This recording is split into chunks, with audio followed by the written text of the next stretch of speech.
Various functions of plant hormones can be summarised as first है germination of seeds और breaking the dormancy of seeds. Dormancy का मतलब क्या होता है कि जो उसकी एक्सटीरियर लाइनिंग होती है उसका टूट जाना। तो डोर्मेंसी इन सीड्स जब वो टूट जाती है, टूटने के बाद में जर्मिनेशन शुरू होता है, यानी कि फिर वो सीड धीरे धीरे डेवलप होना शुरू होता है। तो जर्मिनेशन ऑफ सीड्स और breaking the dormancy of seeds पहला फंक्शन प्लांट हार्मोन्स का। दूसरा फंक्शन है growth of root, stem and leaves. Root की ग्रोथ, स्टेम की ग्रोथ और लीव्स की ग्रोथ, ये भी प्लांट हार्मोन्स की वजह से ही होती है। थर्ड है मूवमेंट ऑफ स्टोमेटा और stomatal movement in leaves. Leaves में जो स्टोमेटा थोड़ा बहुत खिसक जाता है अपनी जगह से इधर उधर जो हो जाता है, तो उसको हम ये बोल देते हैं कि वो जो है वो भी प्लांट हार्मोन्स की वजह से ही होता है। फोर्थ है फ्लावरिंग ऑफ प्लांट्स। फिफ्थ है राइपनिंग ऑफ फ्रूट्स। तो फ्लावरिंग ऑफ प्लांट्स जो है वो भी इसी की वजह से होता है, हार्मोन्स की वजह से। कि प्लांट्स में पहले तो फ्लावर थे नहीं, लेकिन धीरे धीरे डेवलप हुआ तो उसमें फ्लावर्स भी आ गए। राइपनिंग ऑफ फ्रूट्स, जो फ्रूट्स हैं वो पहले तो छोटे से थे, फिर धीरे से वो मतलब पक कर थोड़े बड़े हो गए, तो ये भी हार्मोन्स का काम होता है। पेज नंबर 16 पर देखिएगा, इसमें है phototropism, geotropism, chemotropism, hydrotropism, thigmotropism and nastic movements. इसका मतलब क्या है कि ये जितने भी मूवमेंट्स होते हैं ना, फोटोट्रोपिज्म हो, जियोट्रोपिज्म हो, कीमोट्रोपिज्म हो, ये जितने भी मूवमेंट्स हैं, ये सारे मूवमेंट्स भी कहीं ना कहीं हार्मोन्स की वजह से ही होते हैं। ठीक है, प्लांट हार्मोन्स की वजह से ही ये सारे मूवमेंट्स होते हैं। अब आप ये देखेंगे जितना हमने प्लांट्स में कर लिया बस इतना ही हमारे सिलेबस में, और नहीं करना है। उसके बाद कोऑर्डिनेशन इन प्लांट्स वाला पोर्शन तो खत्म होता है, कोऑर्डिनेशन इन एनिमल्स शुरू करते हैं। तो कोऑर्डिनेशन इन एनिमल्स में देखिएगा,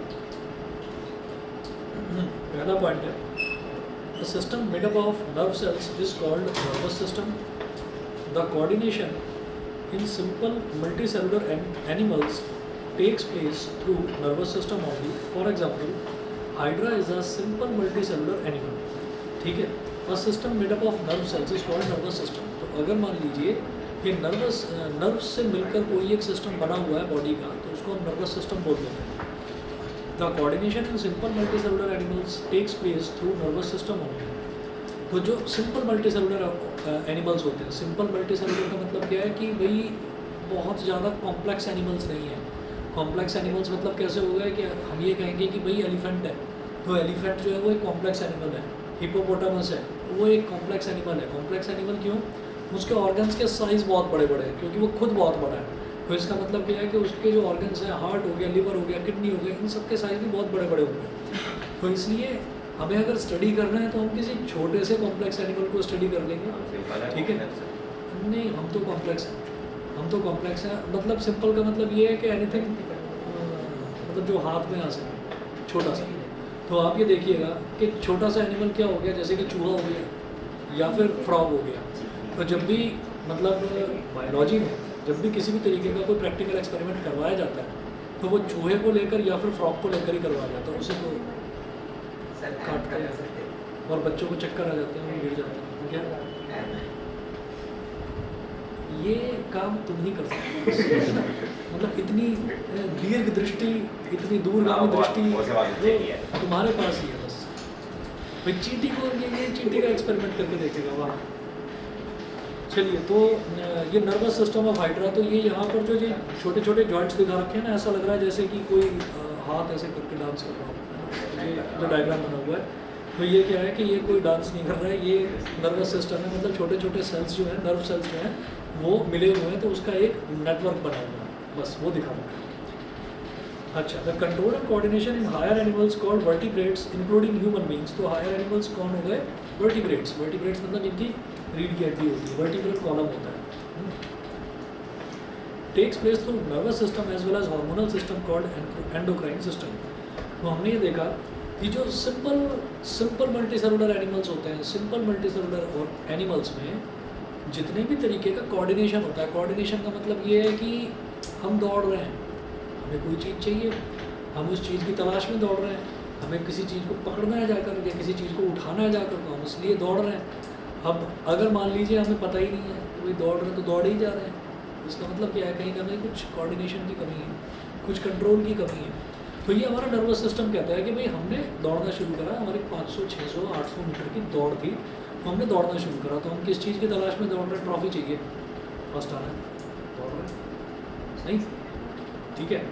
अब पता चले कोऑर्डिनेशन या नर्वस सिस्टम ही फेल हो गया, अब भाई वो फिनिश लाइन भी आ गई, दौड़ते ही जा रहे हैं, दौड़ते ही जा रहे हैं, कई लोग चिल्ला रहे हैं भाई रुक जा क्या हो गया, पागल हो गया क्या, क्या बात है, रुक जा, है ना, तब भी नहीं रुक रहे, चलते ही जा रहे हैं।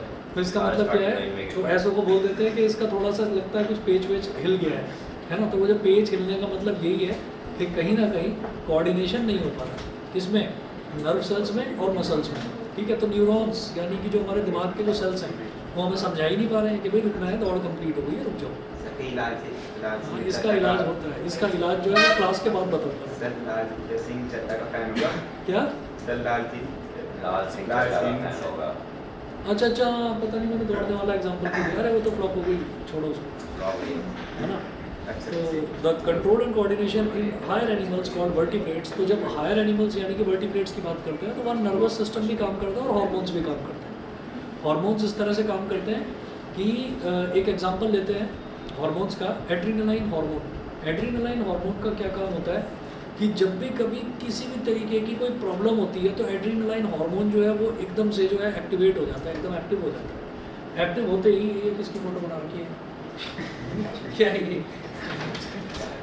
तो एड्रीनलाइन हार्मोन जो है वो एकदम से एक्टिवेट हो जाता है जब भी कभी कोई इमरजेंसी होती है, तो इसको इमरजेंसी हार्मोन भी बोलते हैं। इमरजेंसी, ये जाना है कहीं पर, बस छूट रही है हमारी, भाग कर एकदम से बस पकड़ेंगे तो एकदम से हमारी स्पीड इतनी तेज़ हो जाएगी, हमारी नॉर्मल स्पीड से भी तेज, नॉर्मली हम जितना तेज़ दौड़ सकते हैं उससे भी तेज़ हम दौड़ेंगे और भागकर बस को पकड़ लेंगे, ठीक है। और अगर कोई कुत्ता पीछे दौड़ेगा तो तब भी वही काम होता है, ठीक है। तो तब भी यही होता है कि भाई जान बचाने के लिए दौड़ना है तो भाई भागो। तो ये क्या चीज़ है, नर्वस सिस्टम तो काम कर ही रहा है, दिमाग तो कह ही रहा है कि भाई ये काट लेगा, लेकिन एड्रीनलाइन हार्मोन, ये पेनक्रियाज के ऊपर छोटा सा हार्मोन होता है, तो पेनक्रियाज के ऊपर ये जो हार्मोन है ये तुरंत एड्रीनलाइन, जिसको कहते हैं एड्रीनलाइन रश, एड्रीनलाइन रश का मतलब ये है कि वो उस इमरजेंसी हार्मोन को एकदम सिक्रीट करता है और वो हार्मोन कहता है कि भाई भागो बस, या बचो, किसी भी चीज़ से बचो। सर गाँव में अगर पड़ता तो हम ईंट उठा लेते हैं, क्या ईंट उठा लेते हैं अगर गाँव में पीछे पड़ता। अरे चलो उस चीज़ को छोड़ो ना, अगर बस पकड़नी है तो बस पकड़ने के लिए बस वाले को तो ईंट नहीं दिखाओगे ना कि रोड पे दिखाऊंगा। चलिए, तो अगला देखिएगा, हम सेंसरी ऑर्गन्स की बात कर रहे हैं। There are 5 sense organs in our body, eyes, ears, nose, tongue and skin, ठीक है। आइज हो गई जो देखकर मतलब किसी भी चीज़ को सेंस कर लेती है, ईयर्स जो सुन लेते हैं, है ना, और नोज जो सूंघ लेती है, जैसे आइज़ हो गई तो आइज़ मतलब जैसे घर पर मम्मी पापा आए, उनका चेहरा देखकर लगा कि यार कुछ गड़बड़ है, तो हमने सेंस कर लिया कि भाई आज जरा ढंग से रहना है, आज कुछ हरकत नहीं दिखानी उल्टी सीधी, मोबाइल फ़ोन से दूर रहना है ना। जैसे ईयर्स है तो हम वापस आए स्कूल से या ट्यूशन से वापस आए, एक रूम में मम्मी पापा बैठे हुए थे तो मैंने रूम के बाहर कान लगा के सुना, आज आने दो, आज इसकी खबर लेता हूँ, है ना। तो इसका मतलब हमारे ईयर्स ने समझ लिया कि भाई खतरा है, आज हरकत नहीं दिखाना, चुप रहना है। किसी बच्चे की नोज़ भी बड़ी ज़बरदस्त होती है, घर के बाहर से सूंघ लेते हैं एकदम कि आज कुछ गड़बड़ है ना, कुछ माहौल मेरे को ठीक नहीं लग रहा। फिर टंग जो है, टंग का भी समझ में आ गया कि भाई किसी दिन खाना है, अब ये किसी चीज़ को चाट कर देखता होगा, खाना खाया तो खाना खाया, अब खाना खाकर पता चला भाई आज खाने में स्वाद नहीं आ रहा है, इसका मतलब आज मम्मी का मूड ठीक नहीं है, खाना ठीक नहीं बना। स्किन, कोई चीज़ होने से पहले ही जो टेंशन होती है ना, वो फॉर एग्जांपल कि ये सामने वाला एहसास कर लेता है कि यार मतलब मौसम तो ठीक है लेकिन फिर भी पसीने आ रहे हैं, कुछ ना कुछ तो गड़बड़ करके आया है, ठीक है। तो ये सारी चीज़ें सेंस वाली हो गई। खैर चलिए, मैं इसको थोड़ा सा मजाक वाला पुट देकर समझा रहा था, शायद आपको क्लियर हो गया होगा सेंस ऑर्गन्स क्या करते हैं, किसी भी चीज़ को सेंस करते हैं, मतलब महसूस करते हैं। उसके बाद देखिएगा, इसके बाद नेक्स्ट है व्हाट इज अ रिसेप्टर। तो रिसेप्टर का मतलब क्या है, ऐसी चीज़ जो किसी चीज़ को रिसेप्ट करे, रिसेप्ट करे मतलब सिग्नल को रिसीव करे। 1 मिनट रुकिए बस।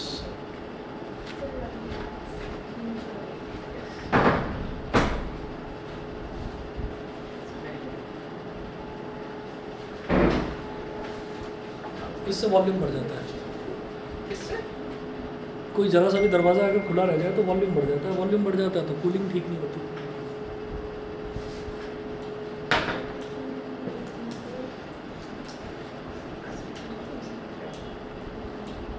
What is a receptor. Receptor is a cell or group of cells in a sense organ which is sensitive to a particular type of stimulus or a particular type of change in the environment such as light, sound, smell, taste, heat, pressure, etc. तो receptor क्या है कि किसी भी चीज़ को ये receive करने के सिग्नल्स होते हैं रिसेप्टर्स, है ना। जैसे कोई भी चीज़ खट्टी है या मीठी है तो रिसेप्टर कौन है, टंग, है ना। तो हम किसी भी चीज़ को टंग पर रखेंगे तभी तो बता पाएंगे भाई ये खट्टी है या मीठी है। तो टंग क्या हो गया, टंग के जो सेल्स हैं वो रिसेप्टर सेल्स हैं। रिसेप्टर का मतलब क्या है कि कोई भी चीज़ किस तरीके की है उस सिग्नल को रिसीव करना, दैट इज़ कॉल्ड रिसेप्टर। इसी तरीके से लाइट, तो लाइट को रिसीव कौन करेंगे, हमारी आँखें। आँखें तो ये थोड़ी कि हाथ को करके देख लेंगे लाइट की तरफ के, हाँ ये हाथ में कुछ रोशनी सी होगी, नहीं। तो आँखों से ही पता चलेगा कि कहीं रोशनी है या नहीं। उसके बाद फिर देखेंगे टाइप्स ऑफ रिसेप्टर्स। तो रिसेप्टर्स कितनी तरीके के हो सकते हैं, तो ये एग्जांपल से आपको समझ में आ जाएगा। हमने पहली टाइप ली फोटो रिसेप्टर। फोटो रिसेप्टर क्या करते हैं, लाइट को डिटेक्ट करते हैं। फोटो का मतलब मैंने पहले भी बताया था, फोटो का मतलब लाइट। तो photo receptors detect light, they are present in eyes. तो हमारी जो आइज़ हैं वो पता लगा लेती हैं कि कहाँ पर लाइट ज़्यादा है, कहाँ पर लाइट कम है। तो ये चीज़ फोटो रिसेप्टर्स जो है वो हमारी आंखों के अंदर मौजूद होते हैं। उसके बाद अगला देखिएगा, फ़ोन पर बात करते हैं तो फ़ोन को कान पर ही लगाते हैं, आँखों पर तो नहीं ना, कान पर ही लगाया जाता है। अच्छा हाँ, तुम तो देखते जाते हो। वो तुम्हारा स्टेटस भी होगा ना, क्या होता है वो, कांट टॉक व्हाट्सएप ओनली, ऐसा भी होता है ना स्टेटस। क्या छोड़ो नहीं बोलना। अच्छा, कुछ ये भी होता है, किसी पर ये भी लिखा रहता है if you are bad I am your dad. देखा है कई बार लिखा रहता है। मैंने वो 9th और 10th क्लास के बच्चों के उसमें ज़्यादातर देखा। सर मेरा नहीं है, मैं एकदम संस्कारी हूँ। अच्छा, एकदम संस्कारी जय श्री राम। चलो, मेरा जय श्री राम भी नहीं है। तो कुछ जो बच्चे हैं वो ये लिखवा देते हैं कि I am too bad to handle, है ना। ये एरिक है ना, उसने भी यही लिखा हुआ है जैसे। हाँ, उसका भी ऐसे ही लिखा हुआ है, आई am not real, I am not पता नहीं बैड कुछ अलग। Because I am real not fake, कुछ ऐसे। नहीं उसका नहीं बता रहा मैं, वैसे भी एक और भी होता है, एक और भी होता है कि I am not different, I am a special edition, I am a limited edition. हाँ, ऐसा भी। तो खैर मैं आ रहा था फोनो रिसेप्टर्स पर। फोनो का मतलब क्या हो गया, anything which is related to the sense of hearing. अभी सर्च मारो phono receptors detect sound, they are present in inner ears, in near ears. तो अब आप ये देखिएगा कि फोनो रिसेप्टर्स हमारे कान के अंदर मौजूद होते हैं क्योंकि हमें सुनना होता है किसी भी चीज़ को। Olfactory receptors, olfactory indicators करे थे ना एसिड बेस में। ओल्ड फैक्ट्री रिसेप्टर्स कौन से हो गए, जो सूंघकर, सेंस ऑफ स्मेल। फिर gustatory receptors detect taste, they are present in tongue. तो गस्टेटरी रिसेप्टर्स जो है वो कहाँ पर मौजूद होते हैं, टंग में। फिर थर्मो रिसेप्टर्स डिटेक्ट हीट और cold, they are present in skin. किसी भी चीज़ को टच करके बता दिया ठंडा है, गर्म है, क्या है। उसके बाद all the receptors in the sense organs receive stimuli from the surrounding environment and send the message conveyed by them to the spinal cord and brain in the form of electrical impulses through the sensory nerves. तो जितने भी signals हैं वो receive कौन करता है, ये receptors करते हैं, है ना। और रिसेप्टर्स उनको रिसीव करने के बाद में फिर भेजते हैं हमारे ब्रेन पर। और ब्रेन तक जब वो सिग्नल जाते हैं तो वो जाते किस मीडियम के थ्रू है, वो जाते हैं स्पाइनल कॉर्ड से होते हुए। हमारी जो स्पाइन है, वो स्पाइन जो है वो बिल्कुल लोअर बैक से स्टार्ट होती है और लोअर बैक से बिल्कुल ऊपर तक जाती है, यहाँ सर तक आती है जो स्पाइन है, ठीक है। तो स्पाइन जो है, स्पाइन ब्रेन का ही एक हिस्सा समझ सकते हैं। तो स्पाइन और ब्रेन जो है वो दोनों के दोनों मिले हुए होते हैं, ठीक है। अब देखिएगा व्हाट इज एन इफेक्टर। जब हमने ये तो देखा रिसेप्टर क्या करता है कि सिग्नल को रिसीव करता है। अब इफेक्टर क्या करेगा, an effector is a part of the body which can respond to a stimulus according to the instruction sent from the nervous system, spinal cord and brain. The effectors are mainly the muscles and glands of our body. तो जो effectors हैं, effectors क्या हैं कि जो हमारी muscles हैं और जनरली जो हमारी बॉडी की जो अलग अलग ग्लैंड्स हैं वही इफेक्टर्स हैं। तो इफेक्टर्स क्या होते हैं कि जैसे रिसेप्टर में क्या करा कि हमने किसी चीज़ को टच करा, तो टच करा तो हमारे यहाँ सबसे पहले किसी भी चीज़ को हमने टच करा तो स्किन के थ्रू टच करा। तो जैसे ही हम टच करते हैं तो टच करने से हमको पता चल जाता है कि कोई चीज़ ठंडी है या गर्म है। ठंडी है या गर्म है तो हम झटके से एकदम अपना हाथ उठा लेते हैं। तो वो जो एकदम से हमने झटके से हाथ हटाया, वो कैसे हटाया कि जैसे ही हमने उसको टच करा तो हमारी जो स्किन है, स्किन में रिसेप्टर्स मौजूद हैं, उनको हमने क्या बोला, थर्मो रिसेप्टर्स। तो ये रिसेप्टर्स हमारी स्किन में मौजूद हैं। थर्मो रिसेप्टर्स ने वो चीज़ गर्म है उसका सिग्नल रिसीव कर लिया। रिसेप्टर का काम सिर्फ रिसीव करना। रिसीव करने के बाद उसने उस सिग्नल को इलेक्ट्रिकल इम्पल्सेस के फॉर्म में स्पाइनल कॉर्ड से होते हुए हमारे ब्रेन तक पहुंचा दिया। अब जो ब्रेन है, ब्रेन तुरंत से पता चल, जैसे ही ब्रेन को पता चलता है कि भाई गर्म चीज़ थी तो आपने हाथ हटा लिया, तो वो क्या करेगा, वो उस सिग्नल को तुरंत वापस भेजेगा। और कहाँ भेजेगा, इफेक्टर के पास। इफेक्टर यानी कि आपकी मसल्स के पास, और कहेगा मसल्स को कॉन्ट्रैक्ट होने के लिए। तो मसल्स एकदम से कॉन्ट्रैक्ट हो जाएंगी तो आप हाथ खींच लेंगे। तो ये माइक्रो सेकंड में ये काम होता है। सर, किसी का ये डिले हो सकता है? नहीं, तुम्हारा हुआ है, उल्टी चीज़ पूछोगे हमेशा। चलो जी आगे चलते हैं। Control and coordination in humans. There are two systems of coordination of activities in humans, nervous system and endocrine system. तो दो तरीके की एक्टिविटीज़ होती हैं, नर्वस सिस्टम और एंडोक्राइन सिस्टम। तो दो तरीके की जो एक्टिविटी हो गई, एक तो ये कि दिमाग ने कहा तो हमने कर दिया, और दूसरा ये है कि किसी ग्लैंड ने कोई हार्मोन सिक्रिएट करा तो हमने कर दिया। ठीक है। In human beings, nervous system and endocrine system work together to control and coordinate all our activities such as our physical actions, our thinking processes and our emotional behavior. Human nervous system. The function of nervous system is to coordinate the activities of our body. The nervous system helps all other systems of our body to work together. Nervous system ही वो system है जो हमारी body के सारे जितने भी बाकी के सिस्टम्स हैं उन सबको भी ये समझाता है कि आपको साथ में कैसे कैसे किस तरीके से काम करना है। अगर कोई इंसान दौड़ रहा है तो वो सिर्फ दौड़ेगा नहीं, उसकी बॉडी की बाकी की जो मसल्स हैं वो भी काम करेंगे। ठीक है ना। अगर कोई बैठा हुआ है तो बैठे हुए सिर्फ उसका दिमाग काम कर रहा है ऐसा नहीं है, उसका जो हार्ट है वो भी काम करेगा, उसका ब्रेन है वो भी काम करेगा। मतलब सारे ऑर्गन्स किस तरीके से आपस में कोऑर्डिनेट करें, ये काम भी हमारे नर्वस सिस्टम का ही है। The unit of nervous system is neuron. तो हम ये जानते हैं कि नर्वस सिस्टम की जो यूनिट होती है वो न्यूरॉन होती है। क्या हो गया? सर दिखाना था कैसे? नहीं हैंग हो गया खत्म। अरे दिखाओ तो सही। अरे हाथ में तो दिखाओ। सर, ज़्यादा इम्पोर्टेंट पूरा खत्म, उसका स्विच ऑफ बटन भी नहीं है। इसमें तो इसका ये दिखाई दे रहा है, पैर का ये दिखाई दे रहा है ना, कुछ खत्म हो गया सर। हैंग हो गया इसी पोजीशन में। हाँ मैंने तुम्हारा भी पैर दिखाई, मेरा भी पैर दिखाई दे रहा है इसमें, सर वो और ये भी दिखाई दे रहा वो है। स्विच ऑफ हुआ था, बाद में जब वापस स्टार्ट हुआ ना तो साइड में कैमरा होता है वो चला, उसके बाद हैंग ये कौन से ज़माने का है वैसे? 16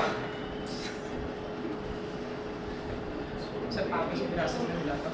सर सिलेबस आ गया, हाँ साइंस का सिलेबस आ गया। अच्छा क्या है? Light, human eye, chemical equations and reactions, acids and salts, like processes of reproduction. आप फील नहीं करें? अच्छा, और कब है एग्ज़ाम, कब है? वो नहीं पता। आप फील नहीं करें? हाँ शायद। हाफ ईयर में कहीं होगा क्योंकि सिलेबस तो ठीक ठाक है। Yes, yes, sir. चलिए जी, अब देखिएगा द यूनिट्स विच मेकअप। अरे ऐसे मत करो भाई और ख़राब हो जाएगा। ये 3, 8, 9, 11, 12, 1, 2, 6.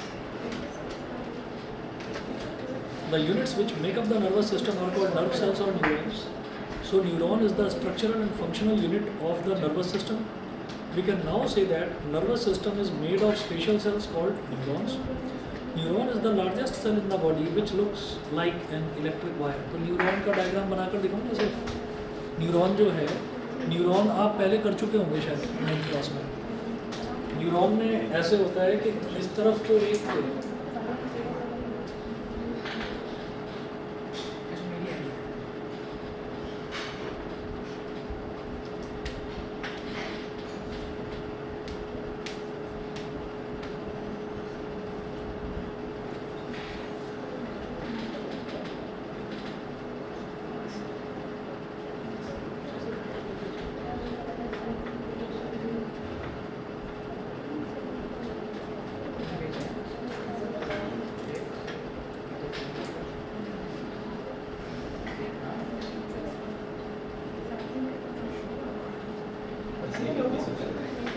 तो ये नर्व की एंडिंग। हाँ मैंने इसे ऐसे रखा। सर ये हमारा डायग्राम आपने ही बनाया ना? हाँ मैंने ज़्यादा कलाकारी दिखाना नहीं चाह रहा इसमें। कैमरा ऑन हो गया। तो ये तो कुछ लग हाँ ये अलग है, कोई बात नहीं, समझ लीजिए बस So ऐसे। dendrite will be axon of the nerve cell body, nerve endings.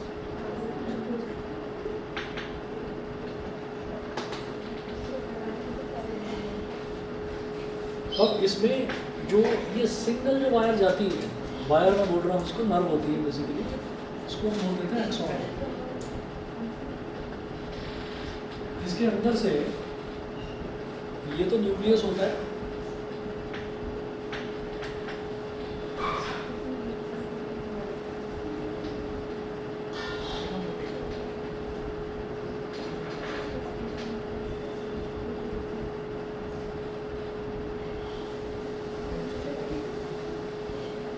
ये साइटोप्लाज्म हो गया। किसी भी सेल में न्यूक्लियस के बाहर का जितना भी पोर्शन होता है उस पूरे को हम कलेक्टिवली साइटोप्लाज्म बोल देते हैं। फिर इसमें से ये थ्रेड लाइक स्ट्रक्चर्स इसमें से निकलते हैं, इनको हम बोलते हैं डेंड्राइट्स।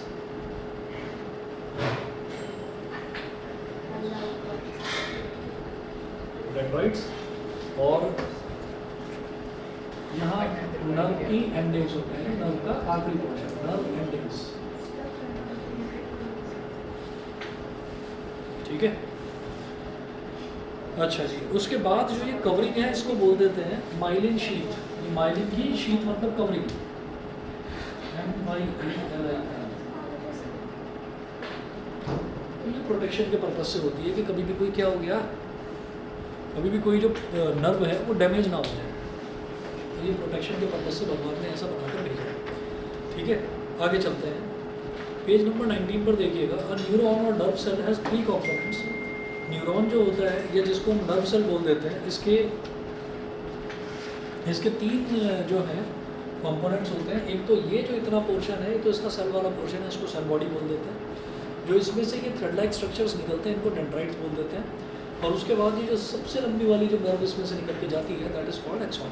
ठीक है, A number of long and thin fibers are stretching out from the cell body of a neuron. They are called nerve fibers. तो ये जितने भी सेल बॉडी में से जितने भी ये निकल रहे हैं, ये वाली जो है, ये वाली जो है, इन सबको हम बोल देते हैं कि ये नर्व फाइबर्स हैं। The shorter fibers on the body of a neuron are called dendrites. इसमें जो छोटी वाली फाइबर्स होती हैं, जैसे ये वाली जो छोटी वाली फाइबर है, इसको हम डेंड्राइट बोल देते हैं। The longest fiber on the cell body of a neuron, तो ये जो सबसे लंबी फाइबर जो निकल रही है, इसको हम क्या बोल देते हैं, एक्सॉन बोल देते हैं। The axon has an insulating and protective sheath or cover of myelin around it. ठीक, तो इसके चारों तरफ जो है वो माइलिन की एक शीथ बनी रहती है। ठीक, myelin is made of fat and protein. इसका मतलब ये नहीं है जो मोटा आदमी है उसकी जो ये माइलिन की शीथ है वो बहुत ज़्यादा स्ट्रॉन्ग होगी। ठीक है, तो चलिए अगला देखते हैं। How messages are transmitted and transferred from one neuron to another in the nervous system. तो नर्वस सिस्टम में एक न्यूरॉन से दूसरे न्यूरॉन तक मैसेजेस कैसे पहुंचते हैं। मैसेज का मतलब ये नहीं है कि कुछ बातचीत हो रही है अंदर बॉडी के अंदर। मैसेजेस का मतलब यही है कि भाई पैर में कोई चोट लग गई तो दर्द हो रहा है, और वो दर्द का जो सिग्नल है वो कहाँ पहुंच रहा है, वो दिमाग तक पहुंच रहा है, और हमको पूरी बॉडी में दर्द का एहसास हो रहा है। खास तौर पर पैर में कुछ ज़्यादा हो रहा है क्योंकि पैर में लगी है चोट। ठीक है, तो ये मैसेज का ट्रांसफ़र हो गया कि चोट पैर में लगी है और हमको परेशानी हो रही है। हाँ, तो पता नहीं लगेगा, नहीं इसका मतलब है ये ही होगा फिर का। तो देख रहे नेटफ्लिक्स पर एक फिल्म है, मर्द को दर्द नहीं होता, लेकिन नहीं देखी किसी ने सर देखी? नेटफ्लिक्स ही है ना? मैंने देखा था, उसमें दिखाते हैं कि वो मुझे नहीं पता, वाइफ को पता। तो उसमें क्या है कि उसमें बताते हैं किसी को चोट लगी, वो एक लड़का होता है उसको चोट लगती है, बचपन में ही कुछ उसको चोट लग जाती है ऐसी, तो उसको एहसास नहीं होता किसी चीज़ का, और जब चोट लगती है तो पता ही नहीं लगता इतना ज़्यादा। तो फिर किसी ने बताया बेटा तेरा तो खून बह रहा है। अच्छा खून बह रहा है, अच्छा, फिर पता चलता है उसको। हड्डी टूट जाती है तो भी नहीं पता चलता, छत से कूद जाता है, टूट फूट जाता है पूरी तरीके से, कुछ पता ही नहीं चलता उसको। तो नर्वस सिस्टम का एक चक्कर था उसमें। The messages which the neurons transmit in the nervous system are in the form of electrical impulses. तो messages जितने भी हैं जो न्यूरॉन्स हैं वो ट्रांसमिट करते हैं, they are in the form of electrical impulses. Electrical impulses की फॉर्म में ही वो सारे के सारे messages जाते हैं। अगला देखिएगा, the dendrites pick up the nerve impulses from the receptors. तो जो dendrites हैं, ये जो dendrites हैं, सबसे पहले ये क्या करते हैं कि ये जो भी impulses आते हैं, impulses का मतलब सिग्नल है ना, तो वो जो सिग्नल है ये कहाँ से लेते हैं? रिसेप्टर से लेते हैं। रिसेप्टर फॉर एग्जांपल हमने कुछ सुना तो कानों ने सुना, तो कान क्या होगा? हमारे फोनो रिसेप्टर होते हैं। तो कानों ने कुछ सुना तो क्या सुना, वो चीज़ कहाँ तक पहुँचती है? वो पहुँचती है हमारे दिमाग तक अभी, और वो दिमाग में जो पहले से कोडिंग हो रखी है उससे मैच होती है, और फिर हम समझ जाते हैं कि हाँ भाई मेरी बुराई हो रही है, मेरी तारीफ हो रही है, ये इस तरीके की बातें। अब अगर मान लीजिए कोई चाइनीज़ में बोल रहा है तो वो तो समझ में आने से रहा है ना, तो स्पीड भी फिर होता है क्या सर, मैसेज ट्रांसफरिंग का कोई स्पीड भी होता है। स्पीड? हाँ स्पीड होती है, हाँ भाई सर बड़ा आनंद था। स्पीड होती है, मेरे को पता नहीं, लेकिन उसकी स्पीड होती है और टाइम बहुत कम होता है बस वो, मतलब वो मिली सेकेंड माइक्रो सेकेंड से भी कम होता है कि उधर बोला, हमको लगता है अपने कान से सुना, एक्चुअली सुनते तो कान है, रिसीव तो कान सिग्नल करते हैं, लेकिन समझता दिमाग है। तो फिर है they pass the impulses to the cell body and then along the axon. तो क्या हुआ कि वो डेंड्राइट्स जो है वो सिग्नल रिसीव करते हैं, रिसीव करने के बाद में उस सिग्नल को एक्सॉन के थ्रू सेल बॉडी से ट्रांसफर करते हुए एक्सॉन के थ्रू भेज देते हैं आगे, कहाँ तक? माइंड तक। The axon passes the impulse और message to another neuron through a junction और गैप कॉल्ड सिनेप्स। तो एक न्यूरॉन और दूसरे न्यूरॉन के बीच में जो कंबाइनिंग जंक्शन होता है, that junction is called synapse. तो सिनेप्स के थ्रू वो एक न्यूरॉन से दूसरे न्यूरॉन, दूसरे से तीसरे, तीसरे से चौथे, मतलब जितने भी न्यूरॉन्स जुड़ते हैं हमारे दिमाग तक पहुंचने के लिए, दिमाग तक वो सिग्नल पहुंच जाता है। समझने में तो लग रहा है कि बड़ा लंबा प्रोसेस है, लेकिन बहुत कम टाइम में हो जाता है। ठीक है, तो मैं भी उसके वाली प्रॉब्लम हुई क्या? हाँ? मैं भी उसके वाली प्रॉब्लम नहीं। अच्छा। उसके बाद है any two neurons in the nervous system do not join one another completely. कोई भी दो न्यूरॉन आपस में पूरी तरीके से नहीं जुड़ते हैं, वो जुड़ते हैं तो एक सिनेप्स के थ्रू जुड़ते हैं, सिनेप्स में थोड़ा सा गैप जरूर होता है। There is always a very small gap between the two neurons where they join and this gap is called synapse. इस गैप को ही सिनेप्स कहा जाता है। अब देखिएगा पेज नंबर 20 पर है, the nerve impulses are carried over this small gap between a pair of neurons by means of a chemical substance called neurotransmitter substance. अब ये जो डायग्राम है, इस डायग्राम को समझना आप, जो पेज नंबर 20 पर है, ये सिनेप्स है, मैं अभी समझा रहा हूँ। और सिनेप्स क्या होता है कि एक न्यूरॉन और दूसरे न्यूरॉन को ज्वाइन करने वाला जो छोटा सा गैप होता है उसको सिनेप्स बोल देते हैं।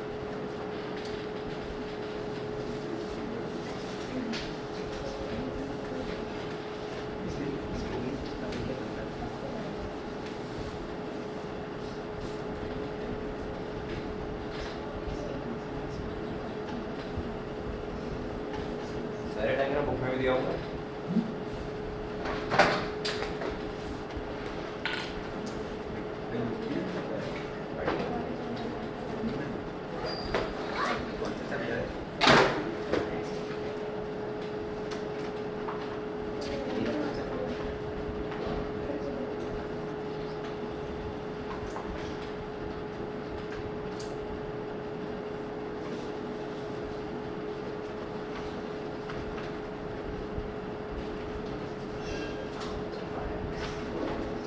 हो गया।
ये कुछ हुआ क्या सिनेप्सिस?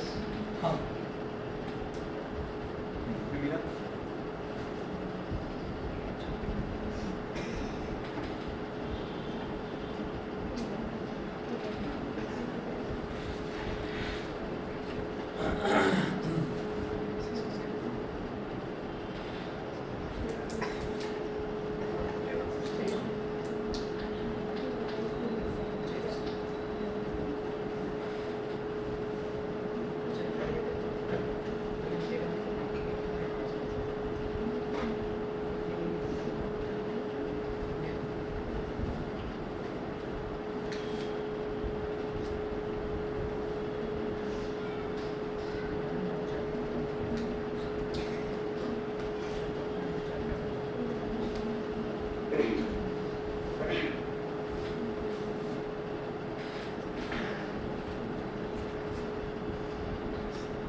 देखिए इसमें होता क्या है कि ये इलेक्ट्रिकल इम्पल्स का रिसेप्टर, तो रिसेप्टर क्या है कि जैसे मान लीजिए स्किन जो है, स्किन हमारा रिसेप्टर है। अगर मान लीजिए हमने किसी हॉट चीज़ को या किसी कोल्ड चीज़ को हमने टच कर लिया, तो स्किन जो है वो हमारा रिसेप्टर है। तो हमने उसको छुआ तो हमको पता चल गया कि भाई ये जो है ये गर्म है, तो इससे हमको थोड़ा सा बचकर रहना है। तो इलेक्ट्रिकल इम्पल्स वहाँ से जो रिसीव हुई, किसको, हमारे न्यूरॉन को, तो ये वो पहला न्यूरॉन है जो सीधा का सीधा थर्मो रिसेप्टर के साथ में अटैच्ड था। तो वहाँ से सिग्नल आए, सिग्नल आने के बाद में ये पूरा का पूरा डेंड्राइट से होते हुए, सेल बॉडी से होते हुए, एक्सॉन से होते हुए सिग्नल आगे ट्रांसमिट हुए। तो ये है end of axon of sensory neuron. Sensory neuron यानी कि वो न्यूरॉन जिसने सबसे पहले रिसेप्टर के साथ जो कनेक्ट हुआ, जिसने सबसे पहले चीज़ों को सेंस करा। तो वहाँ से क्या हुआ कि सिग्नल जो है वो सिग्नल आए, और ये वाला जो पोर्शन है ये एक्सॉन का आखिरी वाला हिस्सा है। यहाँ पर आपने देखा होगा डायग्राम में नर्व एंडिंग्स लिखा हुआ है।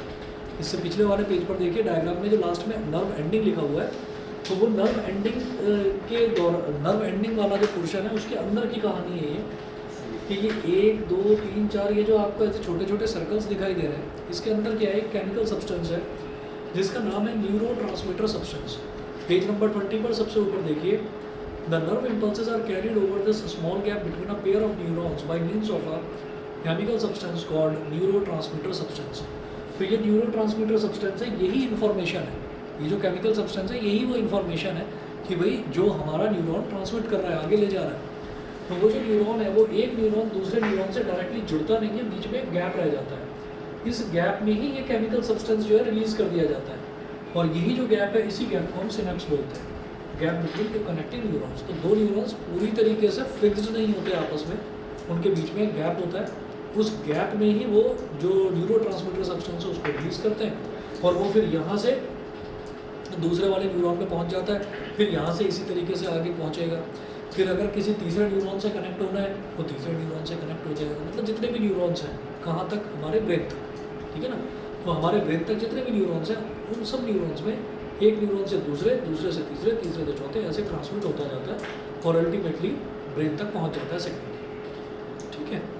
उसके बाद देखिएगा अगला क्वेश्चन है, explain how synapses act like one way valves. Act like one way valves. One way valves का मतलब क्या है कि यहाँ से इंफॉर्मेशन आगे वाले न्यूरॉन में जाएगी, वापस नहीं आएगी।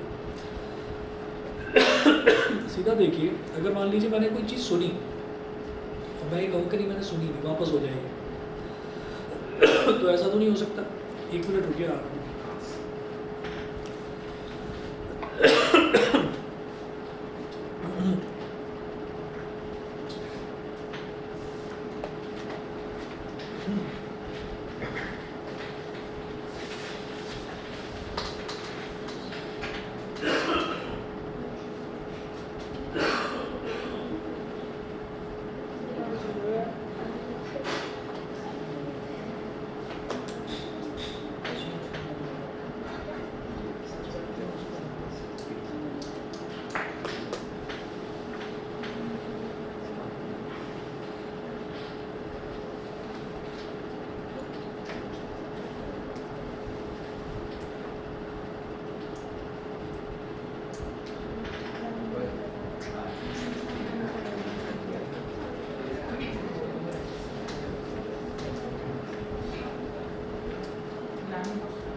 सही बात है।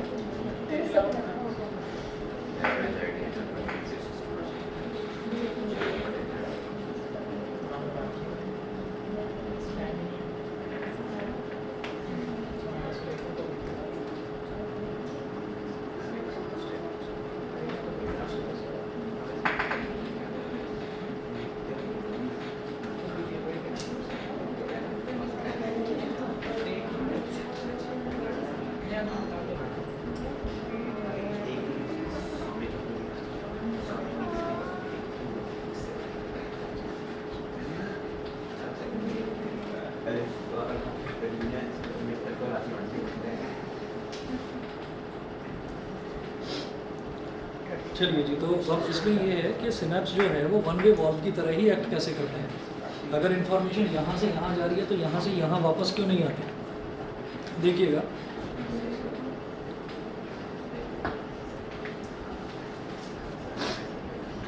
synapses act like one-way valves because the chemical substance is present only on one side of the gap. Due to this, the nerve impulses or messages through a particular set of neurons can go across only from one side which contains the chemical substance. तो क्या होता है कि ये जो हमारा axon का जो एंडिंग होती है ना, जो लास्ट में जो एंडिंग होती है, उस एंडिंग में ही ये केमिकल सब्सटेंस होता है, तो वहीं से तो फिर वो रिलीज होगा। और फिर जाता कहाँ पर है? ये एक्सॉन टू एक्सॉन कनेक्ट नहीं होता है, ये एक्सॉन टू डेंड्राइट कनेक्ट होता है, डेंड्राइट ऑफ नेक्स्ट न्यूरॉन। तो ये यहाँ पर जो इसका जो नर्व एंडिंग है, एक्सॉन की जो नर्व एंडिंग है, यहाँ से ये सीधा अगले डेंड्राइट पर जाता है। तो इसका मतलब क्या है कि ये एंड पर ही प्रोड्यूस होता है। सर ये जो डेडलाइन है यही कनेक्ट, हाँ, डेंड्राइट कनेक्ट होता है किसी पहले वाले न्यूरॉन के नर्व एंडिंग से, एक्सॉन से। सर वो जॉइन होता है या स्पेस होता है? स्पेस होता है, ये तो बता रहा हूँ। स्पेस को ही तो सिनेप्स बोल देते हैं। ये पूरी तरीके से ज्वाइन नहीं होता, बीच में स्पेस होता है, उसको सिनेप्स बोल देते हैं। तो synapses act like one way walls because the chemical substance is present only on one side of the gap. तो ये जो गैप है, इस गैप के सिर्फ एक तरफ यहीं पर केमिकल सब्सटेंस मौजूद है, इस तरफ केमिकल सब्सटेंस नहीं है। समझ गए? उसके बाद due to this the nerve impulses through a particular set of neurons can go across only from one side which contains the chemical substance. तो जहाँ केमिकल सब्सटेंस होगा वहीं से तो उस जगह जाएगा जहाँ पर वो नहीं होगा, मतलब हायर कंसंट्रेशन से लोअर कंसंट्रेशन, वही जो डिफ्यूजन वाला प्रोसेस है। तो इस वजह से in this way synapses ensure that nerve impulses travel in only one direction through a particular set of neurons, that is they act like one way valves. ठीक है, तो एक ही रीज़न है, बस आप ये कहेंगे कि न्यूरॉन के एक तरफ जो गैप होता है, सॉरी, जो इधर तो ये तो एक्सॉन का नर्व एंडिंग हो गया और फिर ये डेंड्राइट आ गया, अगले वाले न्यूरॉन का डेंड्राइट आ गया, तो इनके बीच में गैप होता है। तो गैप के एक तरफ ही केमिकल सब्सटेंस मौजूद होता है, तो यहाँ से उस जगह जाएगा जहाँ पर केमिकल सब्सटेंस मौजूद नहीं होगा। तो in this way it acts like a one way valve. ठीक है, इसके बाद आइए पेज नंबर 20 था, 20 के बाद पेज नंबर 21 पर आइए, the parts of the nervous system. और वही याद करते जाइए, इस चैप्टर को साथ साथ में लर्न करते चले जाना। ठीक, the nervous system can be divided into two main parts. तो नर्वस सिस्टम को दो मेन पार्ट्स में डिवाइड करा जा सकता है। पहला होता है CNS सेंट्रल नर्वस सिस्टम, दूसरा PNS पेरिफेरल नर्वस सिस्टम। तो सेंट्रल नर्वस सिस्टम में दो चीज़ें होती हैं, तो ब्रेन और एक स्पाइनल कॉर्ड। ठीक है, और पेरिफेरल नर्वस सिस्टम में it consist of all the nerves of the body like cranial nerves, spinal nerves and visceral nerves. अब क्या करना है, ये जो नर्व्स हैं इनके अलग अलग नर्व्स की फंक्शनिंग देखेंगे। तो नर्वस सिस्टम का आप देखिएगा कि ये एक छोटा सा डायग्राम बना रखा है कि दो तरीके के होते हैं, पेरिफेरल नर्वस सिस्टम और आपका सेंट्रल नर्वस सिस्टम। जो पेरिफेरल है, पेरिफेरल दो तरीके का होता है, एक तो ऑटोनॉमिक नर्वस सिस्टम और एक होता है वॉलंटरी नर्वस सिस्टम। तो पेरिफेरल देखिएगा, all the nerves of the body together make up the peripheral nervous system PNS। They all enter or leave the central nervous system, and the three types of nerves which make up the PNS are spinal nerves, cranial nerves and visceral nerves. अब ये देखिए क्या क्या है। पहली आती है spinal nerves. These nerves arise from the spinal cord along most of the length of the spinal cord and spread throughout the body except the head. They all carry both sensory and motor neurons and are described as mixed nerves. तो इनका क्या काम होता है कि ये जो हमारा स्पाइनल नर्व्स है, ये स्पाइनल कॉर्ड से होते हुए और ब्रेन तक जाती है, और ब्रेन के अंदर नहीं जाती बस, क्योंकि ब्रेन के अंदर तो न्यूरॉन्स हैं, तो ब्रेन के अंदर नहीं जाती. These nerves arise from the spinal cord along most of the length of the spinal cord, spread throughout the body except the head. Head में नहीं जाती. They all carry both sensory and motor neurons and are described as mixed nerves. Sensory और motor neuron, इन दोनों में अंतर तो पता है ना, शुरुआत में करवाया था. सेंसरी और मोटर न्यूरॉन, सेंसरी न्यूरॉन और मोटर न्यूरॉन पढ़िएगा. अगला देखिएगा क्रेनियल नर्व्स. क्रेनियल नर्व्स है, these nerves arise from the brain and spread throughout the head. ये जो क्रेनियल नर्व्स हैं, जैसे स्पाइनल नर्व्स थी, तो स्पाइनल नर्व्स कहाँ से स्टार्ट हुई? इसमें इतने सारे टाइप्स के नर्व्स हैं, अगर पूछा जाए कि explain the types of nerves, तो किस बेसिक सारी टाइप की नहीं पूछेंगे आपसे. वो आपसे ये पूछ लेंगे, जैसे कि अब हम बात कर रहे हैं नर्वस सिस्टम की, तो नर्वस सिस्टम में आप बताओगे एक तो सेंट्रल हो गया, पेरिफेरल हो गया. पेरिफेरल के दो टाइप्स, एक तो ऑटोनॉमिक हो गया, नर्व्स भी तो कब एक सेंसरी हो गई, एक मोटर हो गई, और एक वो जो सेंसरी और मोटर तो न्यूरॉन्स हो गए, हाँ, वो तो हमारे न्यूरॉन्स हो गए. अच्छा, और इसके अलावा जो अब जो मैं नर्व्स कर रहा हूँ ना, ये नर्व्स हमारे पेरिफेरल नर्वस सिस्टम में है, तो उसमें 3 है ना. तो स्पाइनल नर्व्स ये पूछ रहा है ये कौन से नर्व्स होते हैं? मैं बताता रहा हूँ, ये सब चीज़ें 9 बजे के बाद बताऊँगा, पहले क्लास खत्म हो जाए तुम्हारी, उसके बाद बताऊँगा. उसके बाद देखिए, these nerves arise from the brain and spread throughout the head. तो ये जो है ये ब्रेन से ही अराइज होती है. जैसे स्पाइनल नर्व्स स्पाइनल कॉर्ड से अराइज होती हैं, ये ब्रेन से ही अराइज होती हैं. They also carry sensory and motor neurons. इसमें भी सेंसरी और मोटर न्यूरॉन दोनों होते हैं. फिर आती है जी विस्करल नर्व्स. तो जो विस्करल नर्व्स हैं ये क्या हैं? These nerves are a special kind of nerves which mostly arise from the spinal cord, though some also arise from the brain. तो इनमें ज़्यादातर जो है विस्करल नर्व्स में या तो स्पाइनल कॉर्ड से अराइज होती हैं और कुछ इसमें से ब्रेन से भी अराइज होती हैं. ठीक है, देखिए जैसे हमने देखा ना, स्पाइनल नर्व्स जो हैं, स्पाइनल नर्व्स कहाँ से अराइज होती हैं? हमारे स्पाइनल कॉर्ड से अराइज होती हैं. और उसके बाद जो हमने दूसरी देखी, दूसरी हमारी ये है क्रेनियल नर्व्स. तो ये कहाँ से अराइज होती हैं? ब्रेन से अराइज होती हैं. अब इसमें जो विस्करल नर्व्स हैं, इसमें ज़्यादातर नर्व्स तो स्पाइनल कॉर्ड से अराइज होती हैं, लेकिन कुछ नर्व्स जो हैं वो ब्रेन से भी अराइज होती हैं. तो मिक्सचर हो गया एक तरह से दोनों तरीकों का. They are connected to the internal organs of the body and also carry both sensory and motor neurons. तो ये भी हमारे इंटरनल ऑर्गन्स से कनेक्टेड होता है, और इसमें भी मोटर ऑर्गन्स, मोटर न्यूरॉन्स और सेंसरी न्यूरॉन दोनों होते हैं. भाई क्लियर है? ऑनलाइन वाले बता दें प्लीज़. ठीक है, अच्छा ओके. उसके बाद देखिएगा रिफ्लेक्स एक्शन और रिफ्लेक्स आर्क. रिफ्लेक्स एक्शन जानते हैं ना क्या होता है? एकदम से झटके से जो, मतलब कई बार ऐसा होता है कि हमें लगता है कि इतनी तेजी, यार ये गलत है, ये हरकत गलत है, ढंग से ये क्या कर रहे हो तुम? तुम क्या कर रहे हो? हाँ तुमने गलत है. हाथ हटाओ भाई, हाथ हटाओ, हाथ हटाओ, तमीज से बैठा करो, ये गलत है हरकत तुम्हारी. The simplest form of response in the nervous system is reflex action. तो सिंपलेस्ट फॉर्म ऑफ रिस्पॉन्स जो होता है नर्वस सिस्टम में, उसको हम बोलते हैं रिफ्लेक्स एक्शन. रिफ्लेक्स एक्शन का मतलब क्या हुआ कि एकदम से कोई हमने गर्म चीज़ को छू लिया, तो एकदम से जो हम हाथ हटाते हैं, जैसे सामने एकदम से कोई स्पीड ब्रेकर आ गया, तो हम व्हीकल चलाते हुए एकदम से ब्रेक दबा देते हैं. तो this is called reflex action. Reflex action क्या होता है कि हमारा दिमाग तक भी, हमारे दिमाग तक भी वो इन्फॉर्मेशन पहुँचे या ना पहुँचे, लेकिन जो हमारी नर्व्स हैं, जो हमारी जो मसल्स हैं, मसल्स ही अपने आप उस एक्शन को कर देती हैं, क्योंकि उनको प्रैक्टिस इतनी हो जाती है. This is called reflex action. This is a rapid automatic response to a stimulus which is not under the voluntary control of the brain. Which is not under the voluntary control of the brain. जैसे कई बार नींद में आपके साथ ऐसा होता होगा कि आप सो रहे हैं और सोते सोते आपको ये लगता होगा कि आप बेड से गिरने वाले हैं, और गिरते गिरते आप एकदम से हाथ ऐसे कर देते हैं. तो वो ऐसा नहीं है कि आपके ब्रेन ने आपको इन्फॉर्मेशन भेजी, सब कुछ करा. अगर आप गिरने वाले हैं तो आप अपने आप ही अपना बचाव करने के लिए हाथ ऐसे करोगे. अगर सामने से कोई बच्चा क्रिकेट खेल रहा है, फुटबॉल खेल रहा है, और बॉल एकदम उड़ती हुई आती है, तो अचानक से आपका हाथ आपके चेहरे के आगे आ जाता है कि कहीं मेरे आँख पर या नाक पर ना लग जाए. तो आप इतना सोचोगे नहीं कि नहीं माथा तो मेरा स्ट्रॉन्ग है, झेल जाएगा, नाक मेरी कमज़ोर है, नाक को बचा लो, बस ऐसा कुछ नहीं होगा. आप पूरा कुल मिलाकर आप अपना चेहरा ही बचाएंगे सबसे पहले. तो ये रैपिड मूवमेंट होता है. और इसमें क्या होता है कि इसमें वॉलंटरी मूवमेंट नहीं होता. वॉलंटरी मतलब सोच समझ कर नहीं करते आप ये काम, ये एकदम हो जाता है. बता तो रहा हूँ कि ये क्या होता है कि ये लगातार होता है. ये काम लगातार आपने एक चीज़ की प्रैक्टिस करते रहे, तो उसके बाद यही होता है सीधा. आपने देखा होगा ना, जो छोटा बच्चा होता है, छोटे बच्चे का ज़्यादा उसका उसका ये रहता है कि जैसे छोटा बच्चा चल रहा है तो उसने धीरे धीरे चलना सीखा है, वो गिर जाता है तो कई बार उसके चेहरे पर चोट लग जाती है, कई बार उसके कंधों पर हाथ पर चोट लग जाती है। क्यों?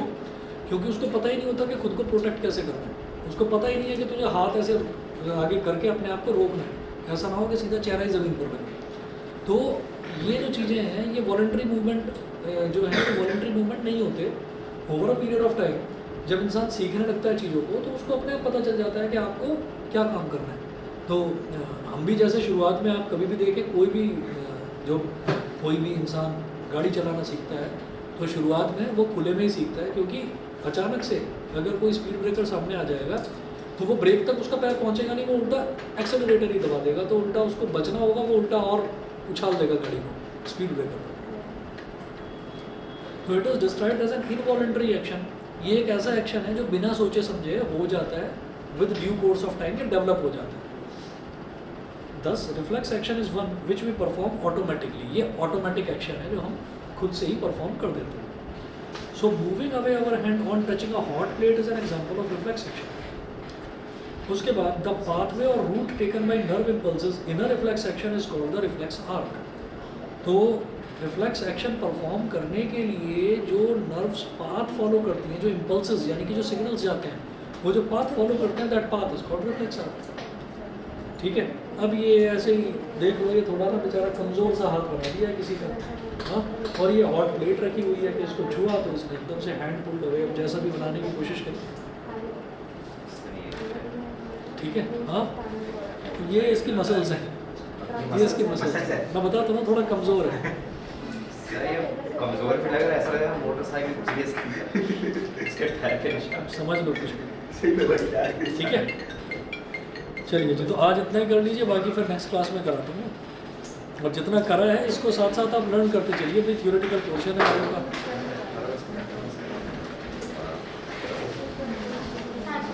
ओके सर आपने रक्षाबंधन की एक दिन की छुट्टी बोली थी, एक दिन की भी नहीं मिली। कोई